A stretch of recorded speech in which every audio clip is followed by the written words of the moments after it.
So this is going to be a quick video on my new 48 tooth sprocket, some discussion on it, some things I've had to do to the bike to set up for my weight, and my two favorite mods that I've done.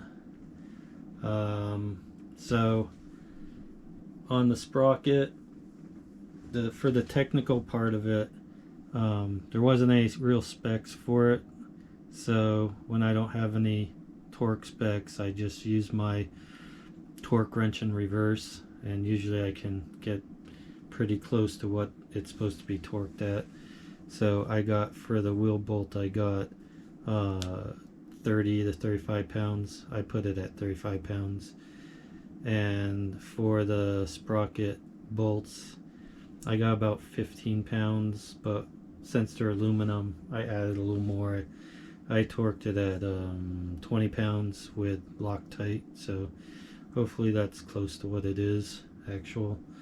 The chain is, there's two different kinds of chains if you don't know. I didn't know because it's my first dirt bike.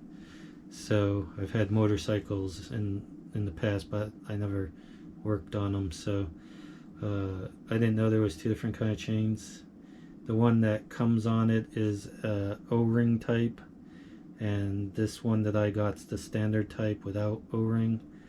So something to think about if you're doing this and buying a chain. I kind of think that the non-O-ring might be better. I don't know. It seems like it's the O-rings add a little bit of drag to the chain, make it so it has a little more resistance. So this chain doesn't have that. So I think it spins a lot easier. As far as noise, I can't tell the difference. It doesn't seem to be noisier to me. So if you know what the difference is in the chains, let me know in the comments. But I really don't see a difference other than it seems like it can turn easier. It doesn't have that resistance from the O-rings. So, but as far as links, the sizing charts are a little off for these sprockets. The sizing charts are giving you the front most setting. So the stock setting on this is 106 links. So if I was to go and look at a 44 tooth, I think it would recommend a 104 link, and that would put the wheel all the way forward, which if you're wanting to do wheelies, is probably better to have it all the way forward. If you're wanting to climb hills, then you're going to want it back, and the stock position is 106 links. So, and that puts it more toward a little, I would say a little further back than the middle, but it still has plenty of room for the chain to stretch. So for the 48 tooth, I have 108 link, and that puts it where I want it, towards the back. But on the websites they're saying 106, so that would put it all the way forward. So it really depends on how you're using the bike. If you're wanting to do wheelies, then you probably want it forward. If not, then you would want it further back. You would want the 108 link for the 48 tooth. So that's that. As far as the speed goes, it seems to do the same speed, but the settings are a little weird. I have to check a little more, because I wouldn't think you would lose any speed in eco mode. It should be 26 no matter what gear you have on, but it seems like I've lost 2 miles an hour. So where with the stock gear it had no issue getting me to 26 mile an hour. With this gear it seems like it's slacking off around 24 mile an hour, so I don't know if it'll actually hit 26. It seems to want to be around 24. So I'm going to check the gear ratios in the computer again to see if the stock one works better and has me getting up to 26 with it. So as far as I can tell, all they're supposed to do is get your speedometer correct. I don't think they're supposed to be changing anything else. So, and I think with the wheel size is the same thing, but I'm gonna check into that a little more tomorrow. And I'm more interested in my eco mode doing 26 like it has been doing, because I don't really want to lose any speed there. So there is, but in sport mode, it's kind of weird because if I spin the tire right there, it does 50. So I've lost 6 mile an hour. And then when I'm on the bike, it does 50. So that's how it appears to be working for speed. I don't know why it loses speed just because you change the gear. I would think one gear up it wouldn't lose that much, but I can't really tell if it's just because it doesn't have the power. Maybe it just doesn't have the power to do it, but it seems more like it's computer controlled rather than the power not being there. So I don't know which it is. Shocks. The shocks I had to adjust because I think the bike weight limit's like 220 and I weigh 220. So all I had to do was on the rear spring. It was already kind of loose, so I could turn it with my hand. And I basically turned it until I couldn't turn it with my hand anymore. So it basically made it so I had an inch of squat when I sit on the bike. I don't know what it's supposed to be. If you know, let me know in the comments. But from the motorcycle I had, it seemed like it was about the same as that. So I just went by feel. So it squats down like about an inch, I think. So in the front, there is a valve to put air in. I just used a regular air pump. I don't know if it has nitrogen or whatever in it, but and I didn't check the other side, the brake side. I only did the valve on the opposite side of the brakes, the right side. So basically just take the cap off of the valve, and it's a regular size valve. So I just had a bike pump. When I put it on, it was at like 25 pounds. So I put it up to 50, and that seems to have matched it up with the back pretty good. So when I sit on the bike, both of them squat about an inch. So hopefully that's where it's supposed to be. I know it feels good. I took the bike out and tried to jump it. I think I got it in the air a few inches. These aren't small jumps that I'm on. I'll show one of them in the video that I'm going to show here in a minute. But I'm going to show one jump, and I'll show going up a hill in eco mode, so you can kind of see what it does. And it just barely made it, so I was right at what this can do with this Sprocket. So I'm going to show that video right now, and then I'll go into the rest of it.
All right, so moving on to a few items that I purchased that I like. The seat cover. So if you've seen this mesh cover and you've passed it by because it didn't look comfortable, it's very comfortable.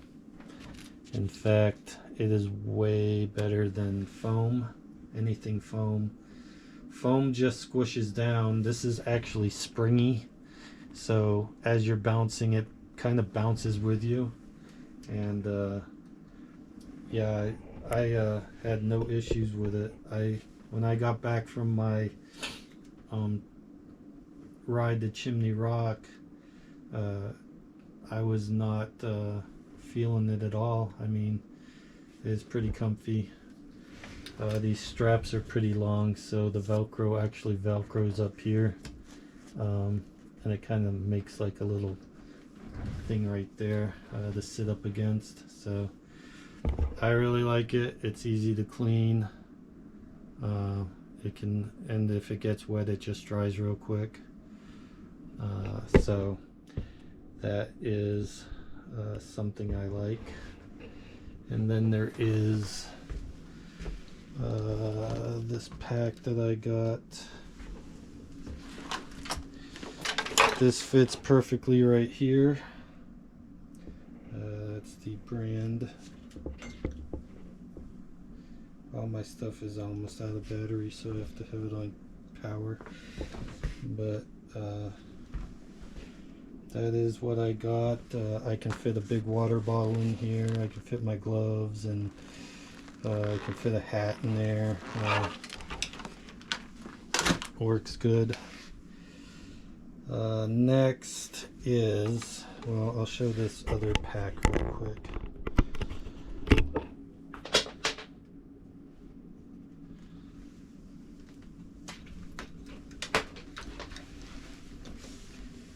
So this is actually a front pack I use when I'm hiking.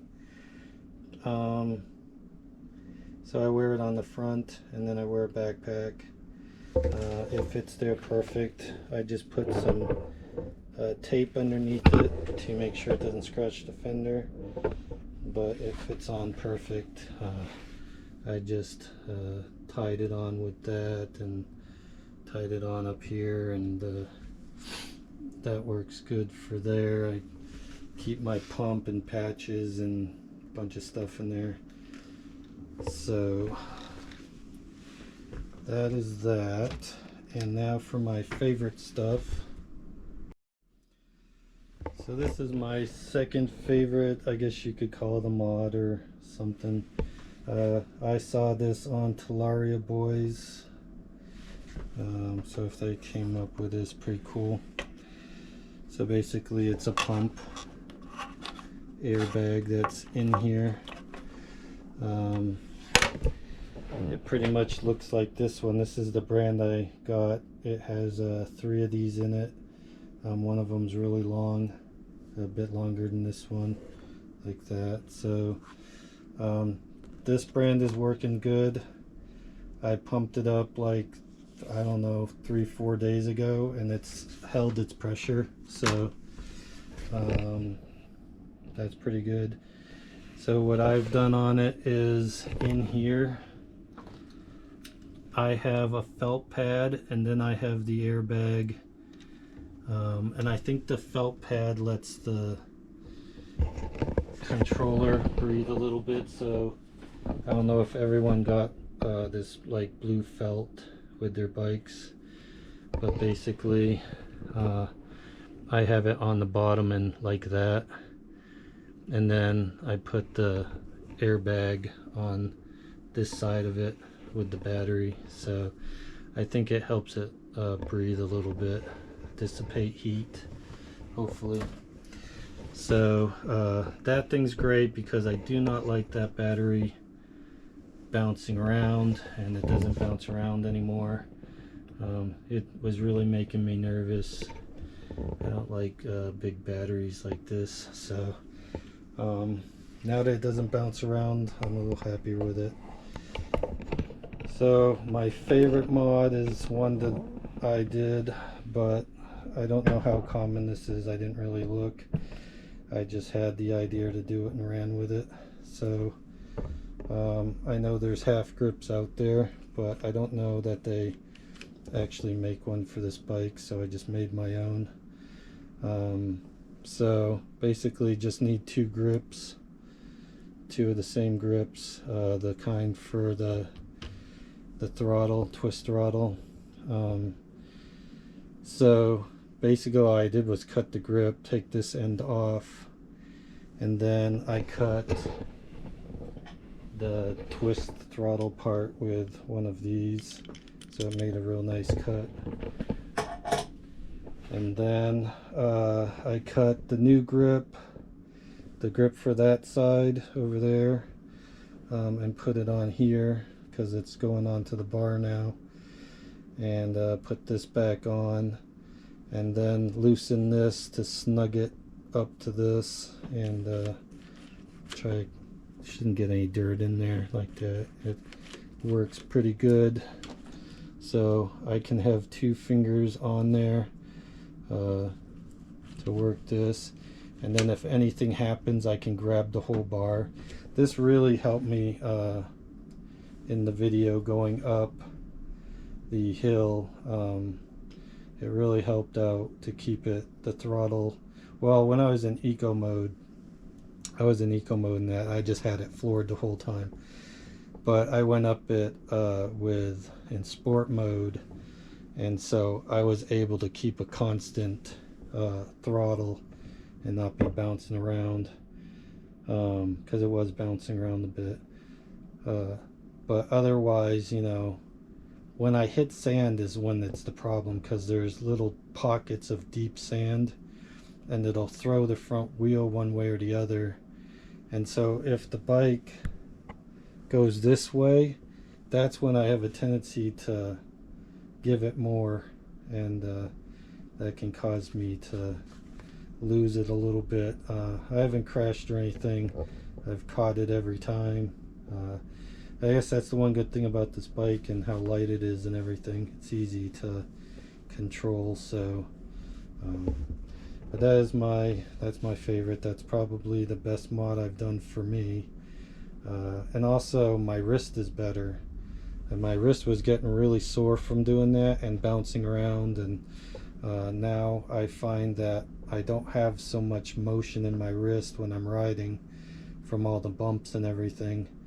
So that's helping with just that. So if you're having issues with your wrist, you might try doing this, but don't blame me if you don't like it and have to buy a whole new, because that's the only downside. I like it, so I'm good with it. So that is what I've done so far. At some point I'll be making it street legal. That's in the future though. I don't know. I'm kind of set up for it already. I have the mirrors. I put my speed thing right there, and then I hooked in my horn. I don't have any of these little things around that I would show.